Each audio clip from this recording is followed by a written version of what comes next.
What if I told you that there's a side hustle where you can earn between $20 and $40 an hour, basically arguing with robots from your couch?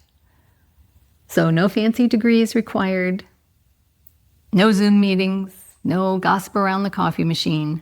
This is just you and your laptop and a chance to argue with AI and hopefully outsmart it while you get to build your retirement fund. So I'm talking about data annotation. And for the last 6 months, it's been my secret weapon to accelerate my financial independence timeline. And before you click away, this is not some too good to be true scheme. I'll be explaining what it really looks like, who is perfect for this, and what mistake you want to avoid so that you don't quit before you even get a chance to make that first PayPal transfer. But first, gently click that like button to remind the algorithm that humans are in charge, at least for now. So what exactly is data annotation? Think of it as being AI's teacher. You're chatting with the chatbots and letting them know, no, that sounds wrong, or yes, that's correct. You're transcribing messy audio or maybe describing videos. So it's like raising a really smart teenager that can calculate pi to 1,000 decimal places, but doesn't understand sarcasm. Here's what shocked me. You don't need any coding experience to do this. I don't have any coding experience. What you do need is the ability to communicate clearly and to be a problem solver. Like, can you tell when something sounds off? Can you explain why? Take the assessment. It takes around 3 to 5 hours, and see if you like the work. So now let me tell you who absolutely thrives at this type of work.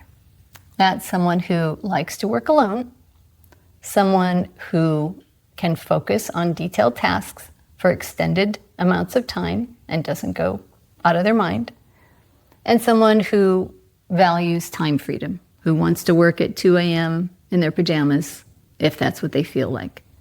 If these things fit you, this could be a goldmine for you. So I'll be honest with you, this can be a little intense.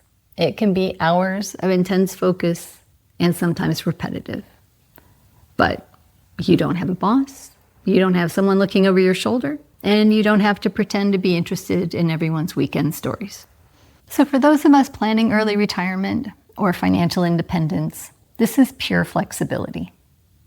And this flexibility is pure gold because it helps us to build multiple income streams. Okay, so now let's talk numbers because that's what's important. So the pay starts around $20 an hour, which is not bad for being able to do it whenever you want. And the more experience you get and the more qualifications you pass, that can be bumped up to $30 to $40 an hour. So you log your own hours. There's no time clock.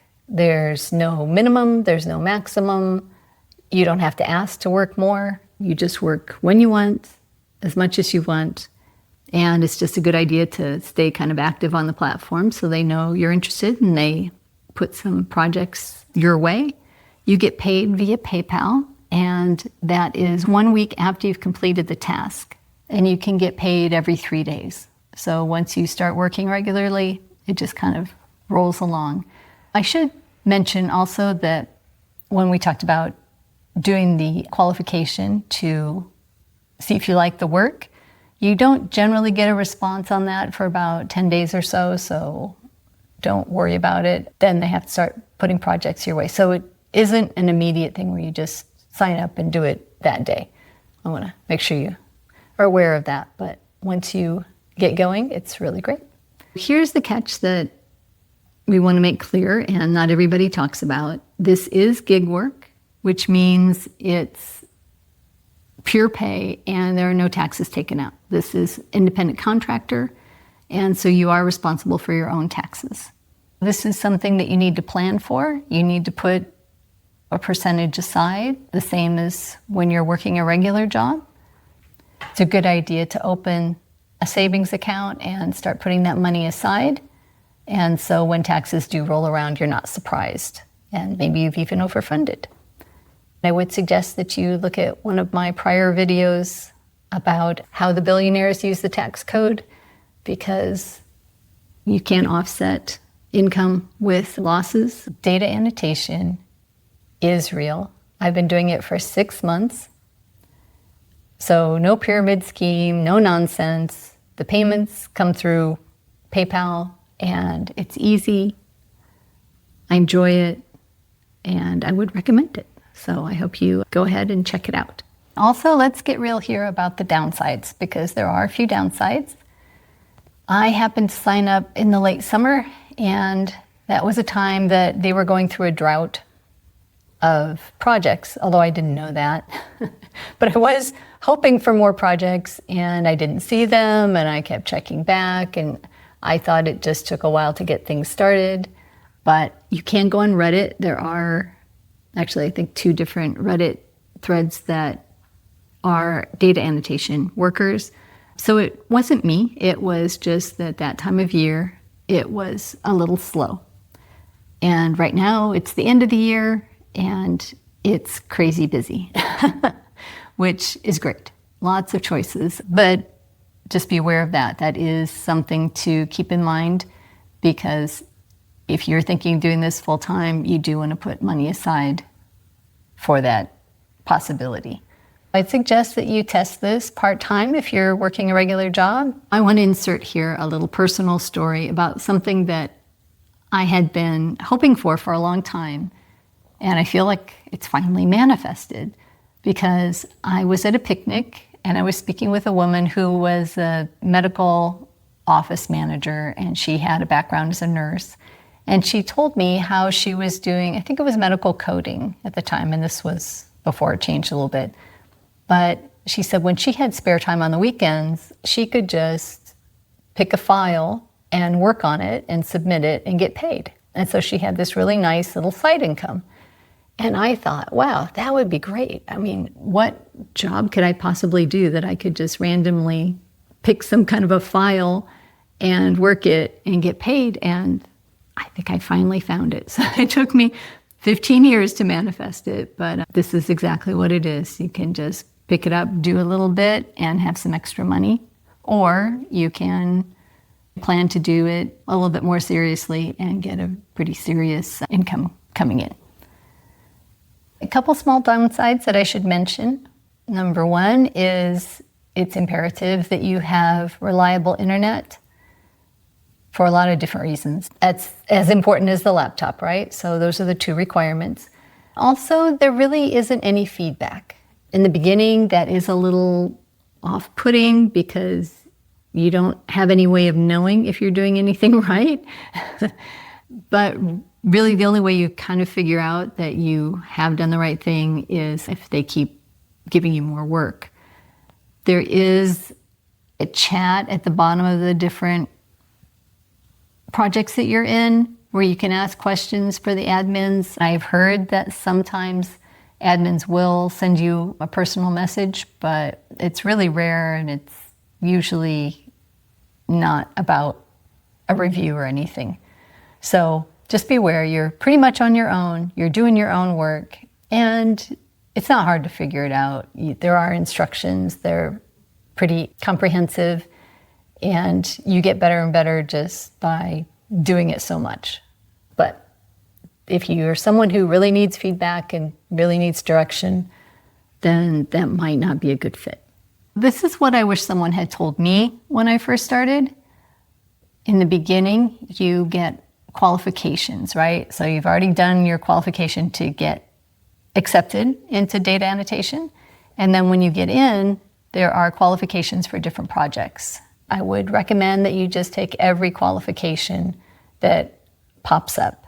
If it's something that totally doesn't interest you, you can hide it, you can ignore it, but it's a good idea to take the qualifications because then they'll know what you do know and don't know, and they can know which things to send your way. I would recommend that you work in little blocks. I mean, you've got your own time to make your own schedule. So this is where you get to be kind to yourself. Work for an hour or two, take a break, do an exercise video, take a walk, have a cup of tea, then go back, work a couple more hours.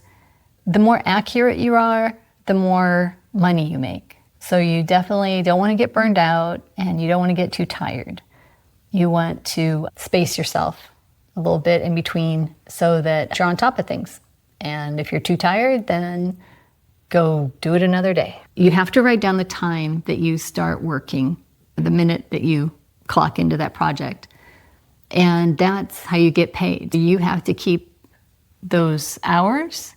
And I just personally keep them on a calendar sheet so that I know, what I get paid for a week later, right? You can track that. And they also do give you a list of all the payments that you have pending, and you can see it that way.